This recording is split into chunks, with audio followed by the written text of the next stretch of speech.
The chair recognizes the Constitution State of Connecticut. Welcome to the stage, New Britain, Connecticut. Thank you. Greetings from hard-hitting New Britain, where we know you're not a local if you pronounce the T. I'm Merrill Gay, the director of the New Britain Early Childhood Collaborative. 10 years ago, we formed a community collaborative to work on school readiness issues. Back then, just 38% of our kids were attending preschool.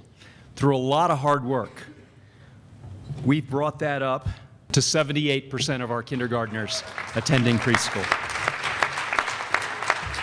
That's a huge expansion, but we're not happy. We're not satisfied with that. So we set as our community goal that by 2015, when our mayor's 2-year-old daughter starts kindergarten, that she and all of her classmates will have had the benefit of preschool.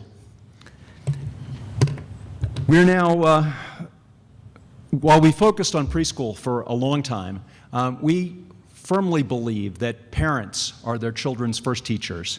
And that's why we're really excited about the work that we've started on family literacy. That includes expansion of home visiting programs, but I really want to highlight a collaboration between our adult ed program, our YWCA, and the Literacy Volunteers of Central Connecticut, who have come together to create a family literacy center where parents can learn English or work on their GEDs, and where they can also learn how they can support their children's learning. Our Family Literacy Center this year was one of just 7 awardees from the Barbara Bush Family Literacy Foundation.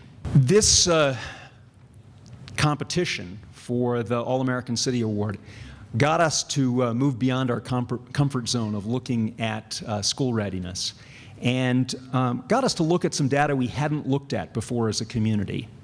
We were really fortunate that our community foundation contracted with Attendance Works to support our school district in looking at the data. And when we held our community goal-setting session with the mayor and the leadership of the school system and the president of the university and the local foundations and parent leaders, we walked in there with a set of charts and graphs that knocked people's socks off. Nobody in our community was aware of the fact that 29% of our kindergartners were chronically absent. That has led us to now do professional development with our principals and social workers, and we've really transformed the conversation from truancy to chronic absence. I think we're really on the right track there. We also, for the first time, looked at summer learning loss. It was helped by the fact that for the first time we did an assessment of where kids were in the fall, so we had data to compare with the previous spring, but we documented that 1/3 of our kids were losing reading skills over the summer. And we're now dealing with the fact that we realized we have very little programming for families with children under 3rd grade.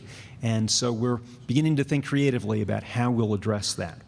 Now, I could go on and on about our plan, but I want to leave you with the message that an elementary school principal who's with us shares with her teachers.